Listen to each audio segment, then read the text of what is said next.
ate ice cream not going to bed. Good morning, everyone. It is 7:30, so the hour of our meeting has come. For those of you that haven't heard, we do have a little bit of bad news this morning. Former Chairman Mickey Chanel passed away last evening. Mickey had been in declining health for the last several years. Mickey had served here as our Ways and Means Committee Chairman for the last years of his service, but before that had served as the Chairman of the Health Subcommittee on Appropriations. And many of the things that you'll see through this document today are things that Mickey instituted and started working on behalf of federally qualified health centers. A lot of the graduate medical education issues that we've continued on under Chairman Parrish's watch are things that Chairman Chanel felt very passionate about. And so those are the reasons that we continue on with those today, because they were the right thing and the right man at the right time to start us down that path. So as we meet today, I just ask that you keep Miss Carolyn, his wife of many years, and all the children there in your thoughts. I don't know that I ever knew a more diehard Georgia Bulldog fan than Mickey Chanel. I guess we're going to need to put the old international scout that he and his family drove for many years to the home games in a special place at Sanford Stadium. But Mickey was a fine man, and I will forever remember that Greene County brogue that he spoke in. It was very unique. Those of you that knew him and worked with him heard that speech pattern that is very unique to that part of our state. And he was a true Southern gentleman and someone that cared deeply for this state and the people that live here. So with that, I'm going to ask our Vice Chairman, Clay Perkle, to open us with a prayer. Bow with me, please. Dear Heavenly Father, Lord, I do thank you for this wonderful day. And Lord, I thank you for the life of Chairman Chanel that the chairman has just mentioned. Lord, I pray that in this day that many of us will have difficulty in remembering his life. Lord, I pray that we also will be found faithful. Lord, I thank you for the heritage of faithfulness that he brought to this Gold Dome and to his family. Lord, I pray right now, even now, for his wife, Miss Carolyn. Lord, I pray that you will give her courage and give her strength. Lord, now as we enter into a time in this place when we are presenting the fiscal budget for this great state, I pray that you will give us wisdom and guidance, that we will be good stewards of what you have entrusted us. In your name I pray. Amen. I just thought about something just then too. One of my funniest memories here at the Capitol over the last 15 years involved Mickey. I'm not going to tell the story. It's probably not appropriate for public display, but if you'd like to know that story, find me later today. But I promise you, you will laugh till you cry because it's so funny. But he was a gentleman and a scholar. Mr. Vice Chairman, I'm going to relinquish the chair's role so I can present the bill.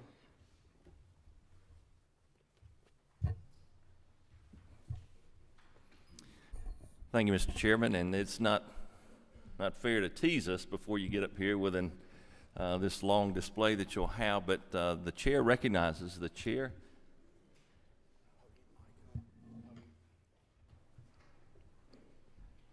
of the Appropriations Committee to present his bill. Thank you, Mr. Chairman.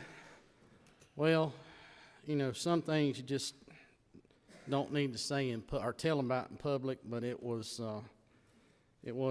truly one of the funniest things that I've ever been a part of in this building. But Ladies and gentlemen, you have before you House Bill 31, the FY20 budget. And what we'll do here this morning, as we normally do, is walk through your tracking sheet portion of the document to show you and explain to you the changes we have made from the governor's original proposal. Section 1, Georgia Senate, no changes. Section 2, Georgia House of Representatives. 211, as you know, we have the governor proposed 2% pay raise to all state employees. So in doing so, you'll see at 211 where we've accounted for that. Section 3, the joint offices, you'll see the pay raise put in there as well, but also the annualization of half of the position for the HR director and the assistant for that person, as well as down in 3.3.4, some increased funds for personal services for the Office of Legislative Counsel to allow them to add a couple of additional attorneys and a couple of additional editors within that office. Section 4, audits and accounts. They'd originally made a request for some robotic and automated processes. They came back to us and asked that it be converted to the 2% pay raise for their employees as well. So you'll see those additions at 4.1.1, 4.2.1, 4.5.1 there in that portion. Court of Appeals, Chairman Welch and his subcommittee always do an excellent job in scouring all of these proposals through the court system, because those are loaded at the full request due to the separation of power, so it does require a good bit of editing as they go through. 5.1.6, just a reduction in the rental for the move to the new judicial building for 7 months rent. 5.110 and 5.111, combining that into one line to add 2 central staff attorneys there. At 5.1.12, just saying no at this time for the additional 15 law clerk positions. Moving on to Judicial Counsel at 6.4.5, kinship care, the grants for civil legal services for kinship care. As we continue to roll that program out, just felt like at this time didn't need to put in the full 750 request, just doing 375 there. 6.4.6, maintain the current funding on that sign-on portal. It is up and running, and just not exactly sure why there was a request for additional funds there. Juvenile Court, Section 7, 7.1.4. You'll see that coordinator position, we've taken that to 0. That is actually funded through DJJ with a federal grant. 7.2.3, an add there for the Ogeechee Judicial Circuit. This is a statutory requirement. I'll back up to 7.2.1. You'll see some adjustments throughout the document dealing with the new judgeship in the Griffin and Gwinnett circuits, just rolling those back to January 1st, 2020 start date instead of a July 1. Prosecuting Attorney, Section 8, 8.1.1. That position is not required at this time. 8.2.4, there was an ask for 15 additional assistant DAs. Our goal is 1 per circuit, but the way they were looking to ration it, the committee was not comfortable with at this time. At 8.2.5 and 8.2.6, looking at pay raises, we just brought those down to 2% to keep those in line with all the other state employees. And the Prosecuting Attorney's Counsel at 8.3.1, again, the 2% raise there and the other additional statewide spreads that are necessary. Same under the Council of Superior Court Judges. Judicial Administrative Districts, the same there. And then Superior Court Judges, you'll look at 9.3.6 and 9.3.7, taking those to a January 1 start date instead of a July 1st. At 9.3.8, the committee felt at this point 10 were not needed on the law clerks and have authorized 5. Supreme Court, 10.1.1, again the 2% for those ladies and gentlemen. Then at 10.1.6, the addition and true up in the per diem and fees for mileage for the judges that reside outside of the 50-mile radius. 10.1.9, excuse me, 10.1.9, the 7 months increased rent for the new judicial building. State Accounting Office, Section 11, no changes. DOAS at Section 12, no changes. Department of Ag, Section 13, no changes. Banking and Finance, Section 14, no changes, which brings us Section 15, DBHDD. Moving down to 15.2.11, the Rockdale Cares had been a Senate ad for the last couple of years. Started out as a one-time ad, and we're sticking to that was a one-time ad, and if the Senate still feels it's necessary, we'll allow them to address it when it goes to them. 15.3.7, that 40-bed forensic center was due to open here in Atlanta on April 1st of 2018. That has been postponed to July 1st, 2020, and will be located in Columbus, so those funds are not necessary at this point. 15.4.12, dealing with the homeless population here in Atlanta that have mental health needs.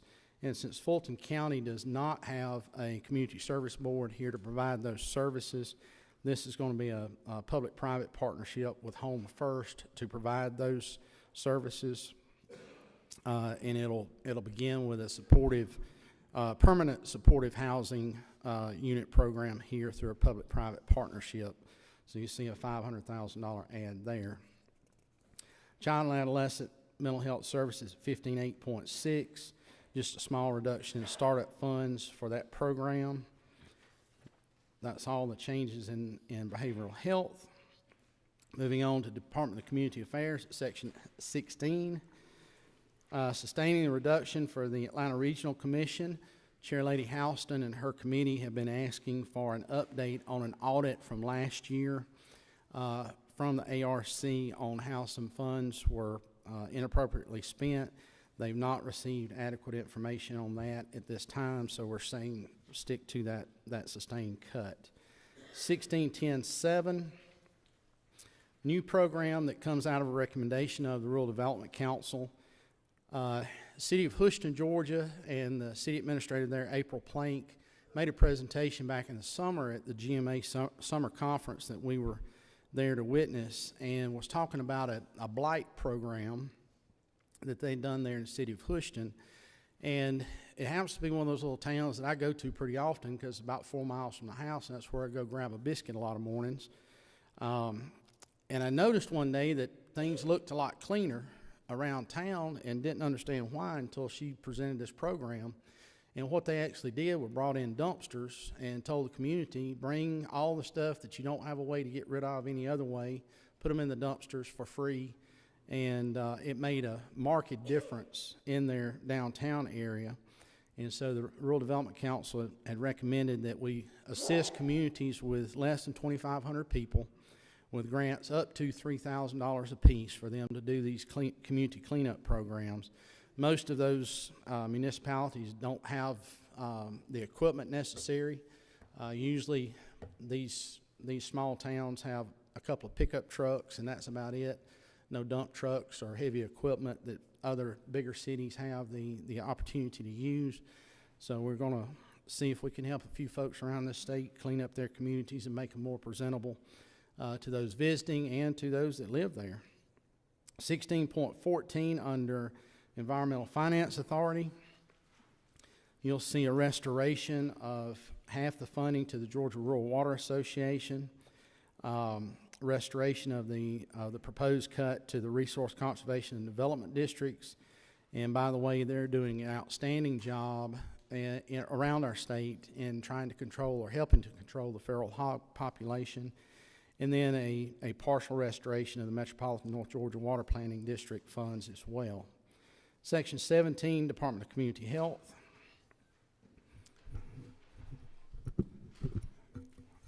I got new glasses about 2 weeks ago, and I'm still trying to find where the right place is to be able to see out of them. So 17.1.1, reduction in funds there that we'd put in last year. Those are no longer needed.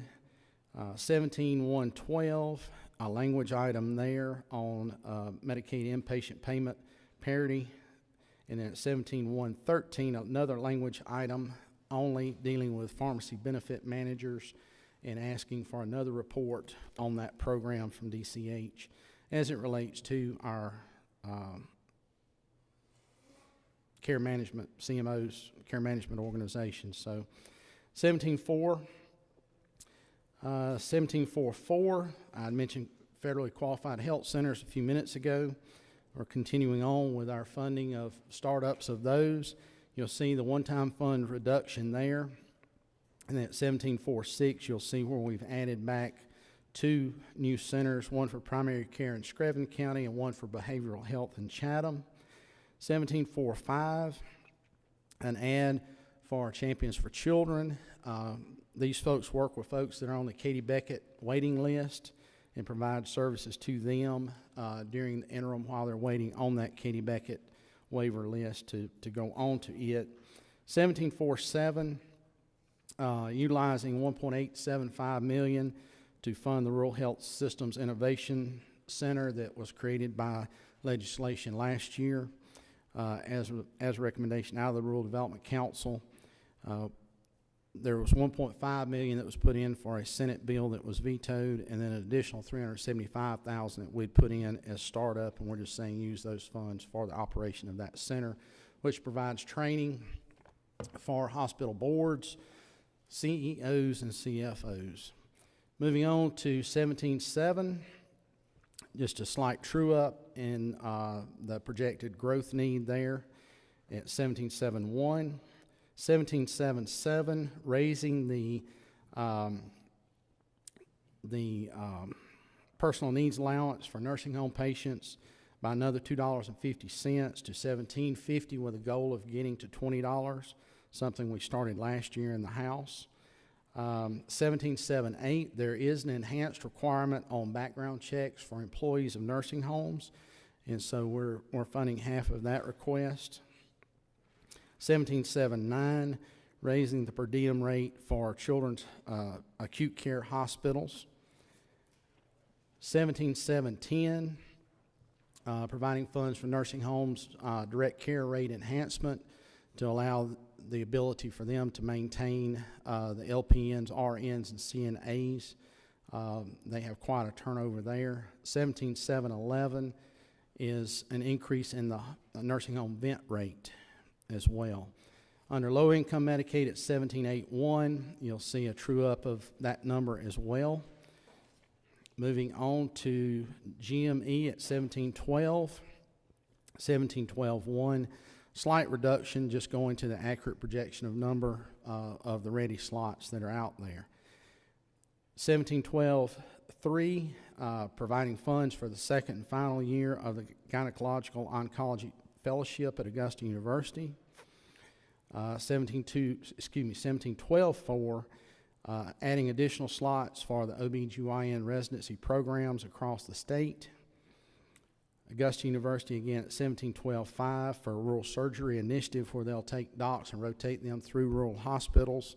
And that will be in partnership with hospitals in Albany, Americus, Moultrie, Rome, and Thomasville. 17.12.6, adding or providing for slots for the Augusta University Child and Adolescent Psychiatry slots. And then at 17.12.7, our AHECs that do an outstanding job around the state in providing training to health individuals or healthcare individuals, allowing for an increase in the grants there. And then providing for a startup grant for the South Georgia Medical Center residency program at 17.12.8. Moving on to 17.14, 17.14.1. As all of us know, we have an issue in the state of Georgia with maternal mortality. And Morehouse University is embarking upon a program to do what they can to address that issue. You'll see another ad here in just a few minutes that addresses that issue as well. But they have a very well thought out plan to go across this state in looking at maternal mortality, providing backup support services for those individuals post birth of a child. 1714.2, offsetting a reduction in the federal matching funds for GME education, as we see a reduction in dish payments and upper payment limits that Morehouse has been using for part of their operating. This will provide an offset for the loss of those funds. 1715.2, last year we started a malpractice insurance assistance program for physicians practicing in underserved counties. There is room to add dentists into that program as well. 1716.1, dealing with undergraduate medical education, and our folks at PCOM that have started expanding across the state as well, increasing the capitation rate for 100 students at the Gwinnett campus and for 40 students at the new Moultrie campus as well. Medical Composite Board, 1717.3, just adding a position there to improve the turnaround time on complaints and investigations. In 1718.3, under drugs and narcotics, kind of bringing them into the 21st century on their tracking system through some IT improvements there. Community supervision, 18.2.6. The ask had been for 60 administrative support positions to be reclassified. Right now, we're just saying go with 49 to match the 49 judicial circuits across the state. Department of Corrections continued on at 18.3.5. The committee felt at this time that they could absorb that ask at 18.3.5. At 18.3.6, instead of adding 20 positions, we're just saying add 5 positions at some of the new locations. We're seeing difficulty in filling a lot of the positions that we've hired across different programs and different agencies. And so, if you remember in the amended budget, we did quite a bit of sweeping where there have been delayed hires because it's just been hard to find folks. So we're just saying for now we can use those funds elsewhere in a better way. Under corrections, continue to own, 19.2.7, just saying felt like the DCS could absorb those positions internally at this time. 19.5.7, just a reduction in the electronic health record contract. 19.6.5, this one's going to make those of you that have sheriffs that have county correctional institutions. Governor Kemp had proposed doing a $1 a day per diem increase. Chairman Welch and the committee have come back and added an additional $1, which gives a $2 per day increase for county correctional institutions around the state, and that will be much welcomed and is actually much needed. 20.2.5, reducing the one-time funds for equipment purchases for the State Defense Force. Driver services, you'll see a small addition at 21.1.6. Continuing on with the implementation of the drives program, it is needed for some building expansion there as that program continues to kick in. Under decal, section 22, early care and learning.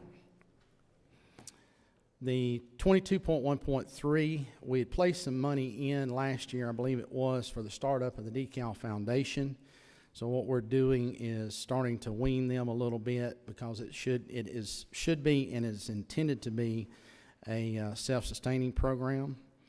And then at 22.3.7, just a slight reduction under pre-K for an actual true-up, but at 22.3.8, this kind of starts where we're getting into the education pay raise. I want to go ahead and explain it here. You're going to see it several times throughout the document, scattered throughout the document, so I just want to go ahead and explain what we're doing there. And then when we get to it in the other places, we won't have to spend a lot of time on that. But the governor had proposed a $3,000 per teacher pay raise. We feel that it's incredibly important to keep all certificated employees, which are currently on the teacher pay scale, on that pay scale, and not separate or bifurcate that teacher pay scale. So what we've done, Chairman Dickey and his committee have put a lot of work into this, making sure that everyone is covered. but dropping that $3,000 to $2,775, but including now psychologists, counselors, media specialists, social workers, pathologists, special ed specialists, and instructional technologists that are certificated employees. That's about 9,820 additional people. In this line item here as well, you will see an additional $300 per pre-K classroom for supplies. We have not added anything to their supply fund in quite a while, so we've recognized that and doing that at this time also. Be glad to answer any questions on that when we get to the end here. So moving on to economic development, section 23, reduction in personal services at 23.5.5. 23.6.4, there was a cut there, but it was actually taken in the wrong place. You'll see it over in tourism in just a second. Under rural development at 23.7, that 215 from the personal services above, we've just plugged back in there for some of the additional personal services operating costs of that division. Under 23.9.5, just instructing them to utilize $200,000 in existing funds for continued facility improvements for the MLK Junior Center for Nonviolent Social Change. 23.9.6, that is where the reduction from the other page moves to on Civil War Heritage Trails. And then at 23.9.7, a $50,000 reduction in operating funds. Section 24, education. Under ag education and career tech education, you're going to see several ads there. Somehow every year it seems during the budgeting process as the budget's being put together by DOE, the ag teaching folks and the career tech teaching folks, those that are district-wide or statewide specialists tend to get dropped or forgotten about when we do a teacher pay raise. So what we've done here is gone in and made the adjustments for the statewide staff and district staff, but also to take into account that on extended day and extended year, that is actually an hourly rate paid for those hours based on the teacher pay scale. So you'll see that 24.1.6, 24.1.7, the two FFA camps, one in Covington and at Fort Valley. It's been quite a number of years since there have been any adjustments in the operating expenses there, so we've come in and done that. And then at 24.1.8, as an outgrowth of the school security study committee last year, recommending that the state camps, the 4-H and FFA camps, both have security on the premises while students are there. We started that in the amended budget. You see it being annualized here in the big budget. Under AV technology film grants, a small reduction of $500,000 to that grant. 24.5.1, as I mentioned back in decal, as we had looked at the certificated employee positions, as it was laid out in the original budget, it was all lumped here under 24.5.1. We've moved the main portion of that to QBE, so it does go into the teacher pay scale. So that's the reason for the change there. You'll see those dollars show back up, though, under QBE. Under GNETs, you'll see a couple of adjustments. 24.11.5 is the salary adjustment, but at 24.11.4 is just a reduction based on actual need for those facilities. Under non-QBE education formula grants, just an adjustment there for the residential treatment facilities at 24.14.4, the adjustment for salary at 24.14.7. Moving on over to, preschool disabilities. Again, 24.16.2, an adjustment for actual need. 24.16.3 is the salary adjustment under that program. 24.18.1, QBE equalization, a true up of numbers for that program, same under local 5-meal share. And then when we get into QBE below, at 24.20, an adjustment there for the newly certified math and science teachers There are about 350 less teachers that get the grant there. The governor had proposed a reduction for school nurses at 2420.4. We've just said hold those harmless. An adjustment for 2 new charter systems at 2420.5. Those 2 systems are Ben Hill County and Pelham City Schools. State Commission on Charter Schools supplement, you'll see another adjustment there, reflective of House Bill 787 changes in last year's session. At 24.20.7, that's where we cover all the classroom personnel in the education system through the teacher pay scale that I mentioned earlier. State schools, 24.6, again, the adjustment for pay. Moving on to CTE, at 2425.7, you'll see the adjustment for extended day, extended year under the new salary schedule. 24.25.8 and 24.25.9. Again, continues on our effort to provide the training and education necessary to get young people trained and ready to go into the work field. And 24.25.9 will be a partnership with GYSTC and Georgia Bio in training teachers in rural school districts on the STEM program and how to get those kids to understand and see and want to be a part of the biotechnology programs across the state. Section 25, ERS, no changes there. However, the language is there asking them to, again, consider the COLA or the one-time 13th check like we've done in the past.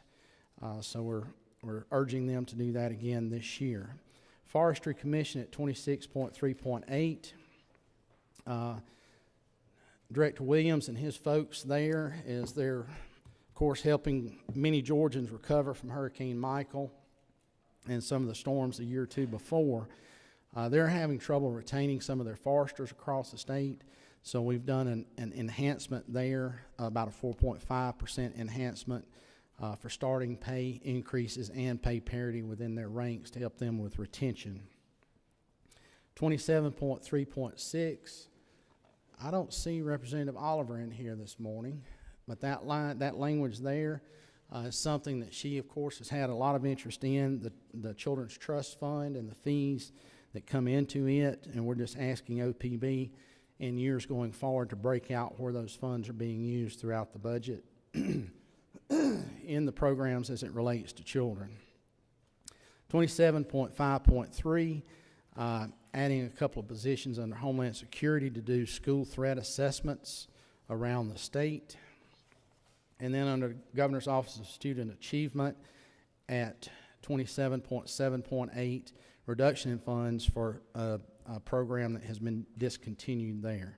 Section 28, Human Services, 28.6.12. Our court-appointed special advocates around the state do an incredible job. Each of us have a group of dedicated individuals around the state that do this work for children and families in our districts. And so we're continuing to try to increase our help for those around the state. And so Chair Lady Dempsey and her committee felt that it was time to bump them again. So there's a $250,000 add there. 28.8.8, you'll see the other portion of the personal needs allowance increase for nursing home patients there that I mentioned earlier in DCH. Then at 28.9.5, the governor had put into the budget to increase the number of caseworkers to investigate elder abuse, and the committee looked at that and wanted to do a little bit more. So in the addition of 5 more of these investigators, taking it to 17 total, that will reduce the caseload to 1 case manager per 20 complaints. The national standard is still set at 1 per 15, so we're trying to get closer to that as we are able to.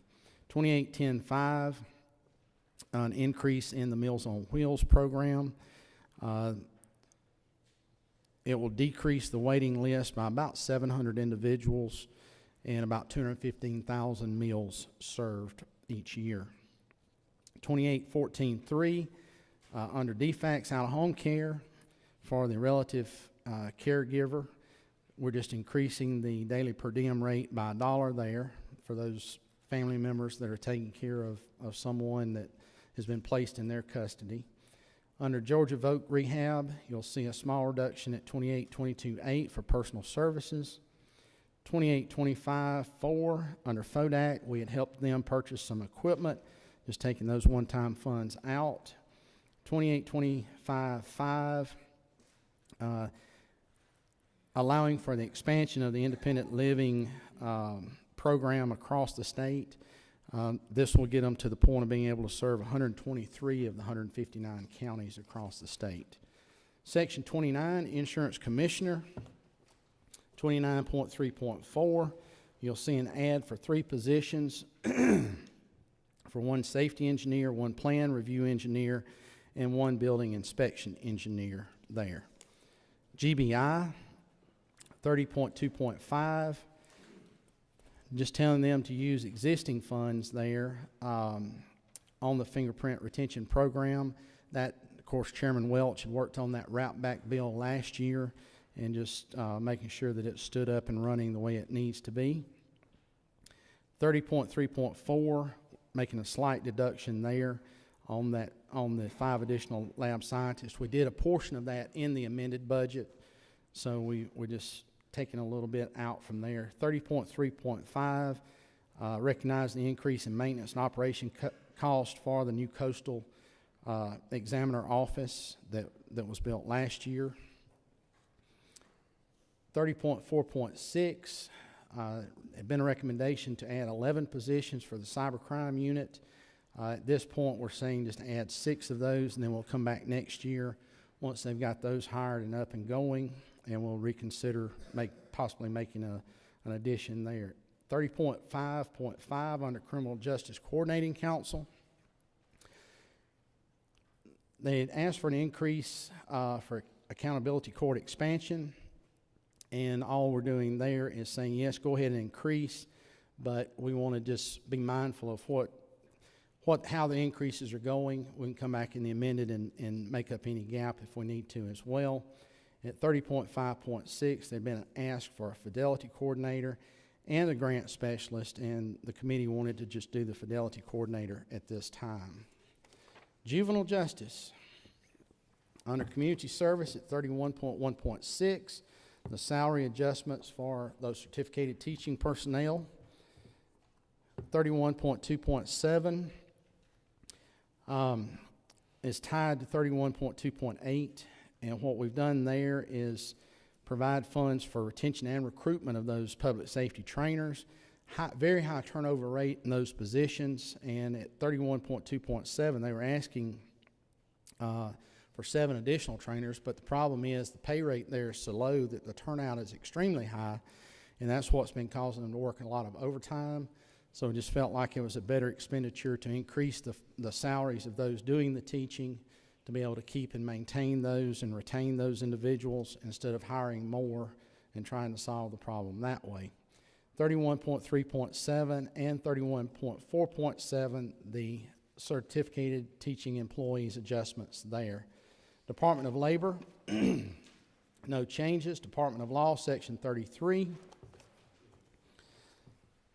Attorney General Carr is going after those individuals within our society that feel that it's okay to traffic individuals. And we know that that is not humane, it's not Christian, it's not anything about it right. And so he is standing up a special prosecutorial team to go after those individuals. So at 33.1.7 and 33.1.8, you'll see some additions there to help stand that program up. And then at 33.1.9, just recognizing they do bring in sanctions, fines, and penalties, and allowing them to use that for consumer education. Department of Natural Resources, Section 34. One change there at 34.7.5, we'd put one-time funds in last year for some ADA compliance issues within a couple of state parks, just taking those one-time funds out. Pardons and paroles at section 35. An adjustment at the two criminal investigator positions at 35.2.6, and adding some vehicle expenses in there that were needed. State Property Commission, section 36, no changes. Public Defender Council, section 37. At 37.2.5, again, going in and adjusting and recognizing the 2% merit increases and trying to keep pay parity along with Prosecuting Attorneys Council, 37.2.6 and 37.2.7, recognizing the need for an additional assistant public defender position in the two new judicial circuits that are being added. So section 38 under public health. 38.1.4, again, with maternal mortality being such an issue within the state, we're under DPH, they're looking to roll out a maternal mental health screening program as well around the state to help with that issue. 38.1.5, funding the review committee that was established in law, I believe it was last year. 38.1.6, nurse peer support assistance program, helping there establish that program for those nurses that that are recovering from substance abuse. 38.1.7, regional cancer coalitions are asking to enhance screening, awareness, and prevention education, care coordination, and navigation around the state as well. At 38.1.8, thank you. Always good to have good people helping you.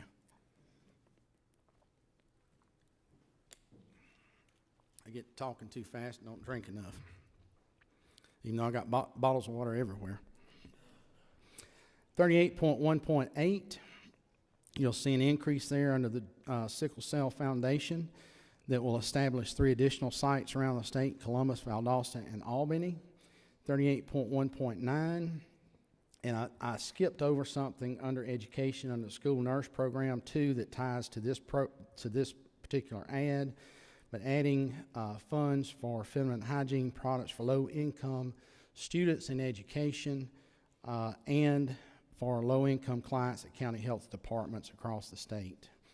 Speaker Pro Tem Jones had been working on this issue and realizing that under education it becomes an absentee issue or absentee problem, and within adults it becomes a problem with individuals staying away from work when otherwise they could be there. Still under public health at 38.7, setting up 2 satellite perinatal sites in Jenkins and Wilcox County, 2 counties that have absolutely no support for mothers while they're pregnant or once they've delivered. There's no support in those 2 counties, and that too adds to the high maternal mortality rates as well. 38.8.4, an addition, something that's been asked for by March of Dimes, to add 4 additional conditions in the newborn screening program, and that will cover MPS-1, POP-A, XALD, and SMA. And if you want to know what those all stand for, Chairman Parrish will be glad to do a tutorial for you on those. A couple of those I can't even pronounce. I have a sheet that Tara had provided me. I've read it, but I still can't say the words. Moving on to public safety, section 39. True up of the funds for the 20 additional positions for the canine handlers and criminal interdiction unit at 39.4.5, and then a truing up of the numbers for the 50-person trooper school at 39.4.6. Under the Firefighter Standards and Training Council at 39.7.5, recognizing some existing funds and utilizing some of the fireworks excise tax collection funds for the training specialist. And then at 39.7.6, as we went into the recession, we had shifted the cost for the proctors, the monitors, and evaluators that travel around to counties to the counties and away from the state. And this is one of a couple of places that we had not fully made back up from the recession, and so that's what we're doing there. 39.8.6, we're reducing the funds for the Certified Jail Officer Training Program. With the increase in the County Correctional Institute per diem rate, should mean that there's less turnover at the county level, so less need for trainers going out to train new employees. 39.9.5 under GPSTIC, Georgia Public Safety Training Center, just increasing the compensation for procurement officer and accounting staff, that they're having a terrible time retaining those employees there. Section 40 under public service at 40.3.4 and 40.3.5. You see those numbers flip. They were just entered in the wrong position originally, so we've just corrected that. Under Regents, 41.3.6. Again, the School Security Safety Committee, I think there are 5. I see Becky in the back of the room. I think there are 5 4-H camps across the state: Rock Eagle, Wausiga, Fortson, Tybee, and Jekyll. I think I got everybody. So there's several. There's, of course, 3 more camps there than there are in FFA, and just making sure that there's some type of security personnel, law enforcement personnel there while kids are there to protect them during their time. At 41.14.5, under the library system, we are increasing the per capita funding rate for materials. Through the recession, that had been reduced several times, and so we're back now to what the pre-recession level is. We have increased that. We'd increased it a nickel, I think, year before last to 30 cents. We've taken it now to 35 cents. Under Vet Med, Experiment Station 41.19, you'll see just a small change in numbers there in the language for the maintenance and operations, going from 190,000 down to 157,500, and then the elimination of some one-time funds at 41.19.5. As you move down to section 41.21, as it relates to Georgia Military College, you'll see some changes there. And what we've done in trying to we've been working with folks at Georgia Military College for the last year on trying to get them on a firm foundation as it relates to funding. What we've simply done is broken it out to be able to look specifically at the junior college and specifically at the preparatory academy as well. And so the same dollar amount you'll see is spread through those 2 programs. We'll continue to work with them over this coming summer. And you'll see an addition at 41.22.8 that was not originally there as well for the emergency notification and camera system, security camera system upgrades that we've added. That was a bond request, and we're just doing it with cash. But trying to simplify that for not only for us, but for them, for us all to be able to better understand what it is that they need in each one of those entities. Department of Revenue, section 42, 42.5.1. Adjustment there under local tax officials' retirement and FICA, just annualizing the change that was made in the amended budget there. Secretary of State, section 43, the addition of 2 criminal investigator positions. The committee felt like that it was probably a good idea to go on and add a 3rd position there, so you'll see an increase of funds there.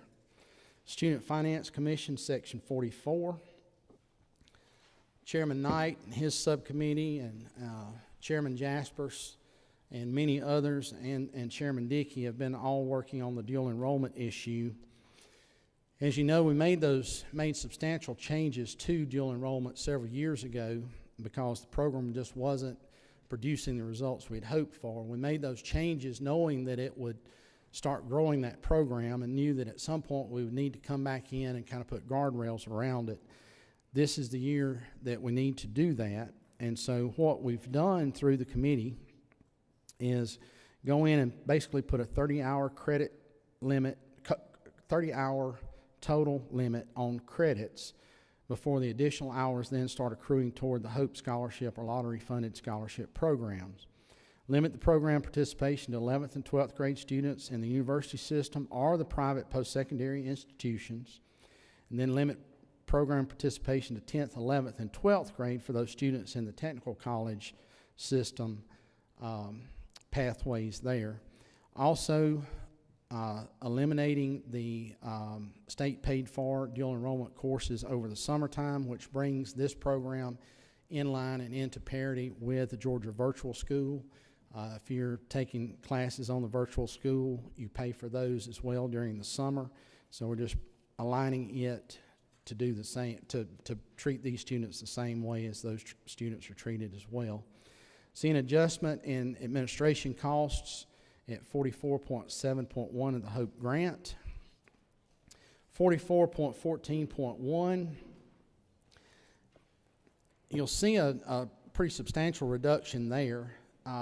What we're doing is actually funding the current program structure and the expansion of that program. REACH, for those of you that have REACH in your school system, you all understand and see what an incredible program that is for those individuals that sign up.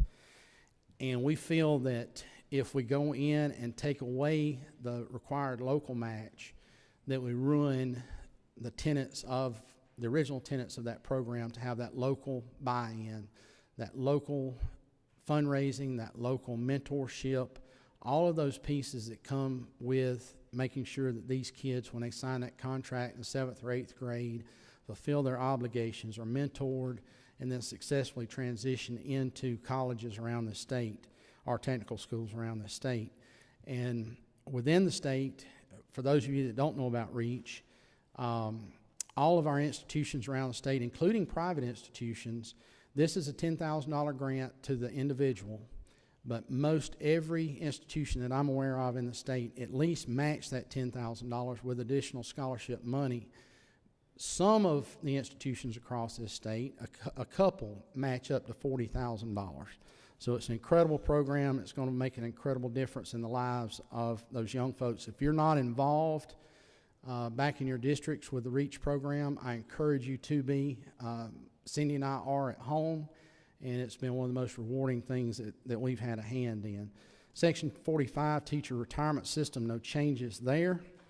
Technical college system, section 46, you'll see an adjustment at 46.6.7 to account for some increased credit hours and some increased square footage. And then at 46.6.8, as we, in the amended budget, had added a facility for our aircraft maintenance technician program. We also have the ability in 3 of our other schools to add a position in each of those at Central Georgia, Savannah, and Georgia Northwestern for the aviation maintenance technician program instructors there. So that's what we're doing. Section 47, DOT, no changes. Veteran Services, there's one small change at 48.4.6, just a reduction in some one-time funding for a new office that they were outfitting last year. Section 49, Workers' Comp, no changes. And then Section 50, of course, is the bond document, and we'll show you throughout it those additions there. I won't walk through those because most of you, as you came in, flipped right there to look at, so I probably ain't going to be able to tell you anything you don't already know about that section. Mr. Chairman, that's the walkthrough. I'm glad to answer any questions if there are. Thank you, Mr. Chairman. Are there any questions? I do have one from the lady from the 74th District, which includes the great city of Forest Park, Representative Valencia Stovall. Thank you, Mr. Chairman. I have several questions. Okay. On section 15.4.12, behavior health. All right, let me get there. Okay. 16.4, you said 15.4, 12. 15.4.12.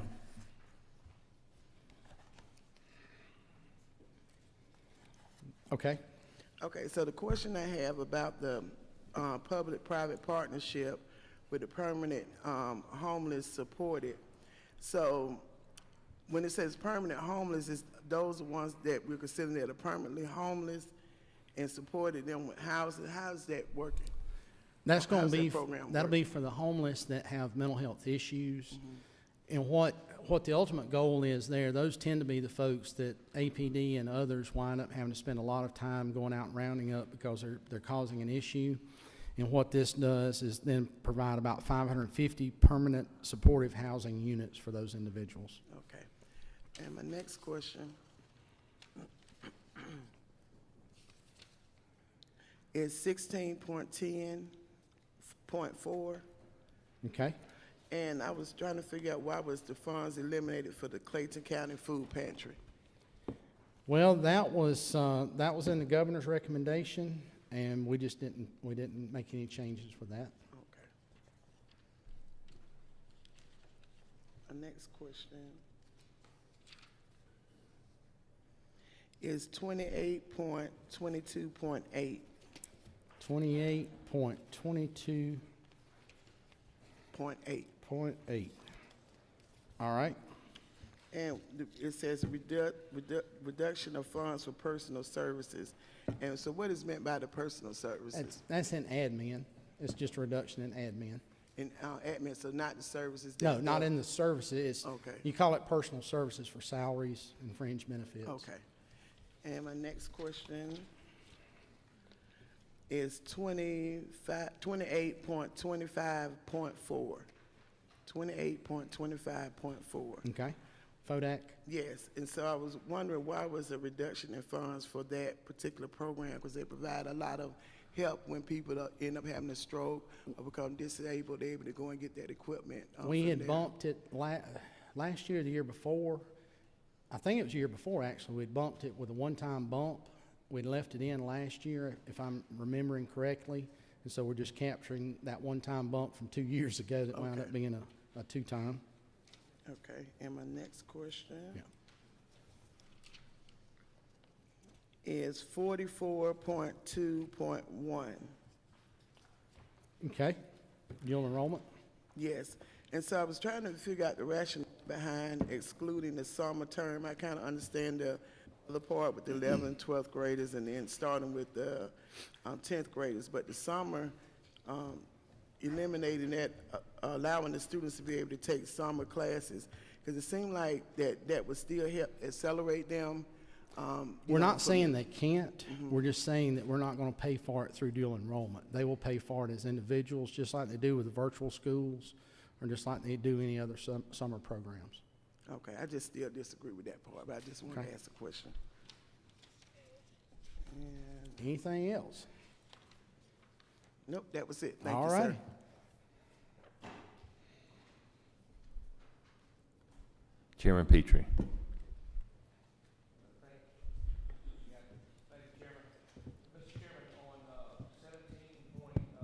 Hang on just a second, Chairman. Would you, Pick up the mic. now try beside it, now of try it. You got me now? you. Okay. All right.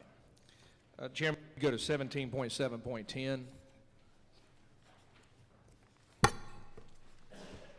Yes. The ad here for nursing homes, what percentage of that is a nursing home rate? Do we know what percentage that is of an increase? I'll have to get that for you. Tara's coming around. She can get that for. I don't know right off the top of my head. I think it winds up being a 3% adjustment to the 2012 cost report. Okay, and that's typically the way I've seen it, is a percentage of, so that's what I was trying to, I know we did 3% last year, I was trying to see what it was this year. So that's probably plus or minus 3%. Tara's telling next me no. question. Hold on. Tara's telling me no. Yes, sir.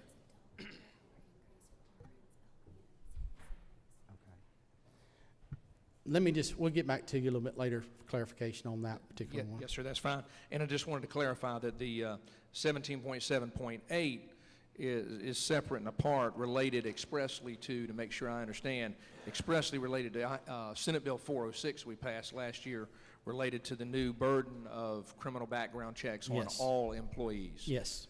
Thank you, Chairman. Are there any other questions from members of the committee? Representative Beverly. Thank you, Mr. Chairman. Gentleman yield. If Yes. you could take a look at Medicaid 17.8.1.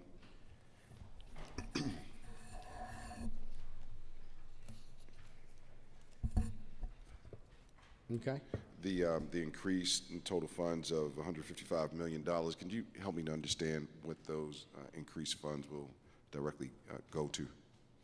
That's just your regular low-income Medicaid growth. Yep.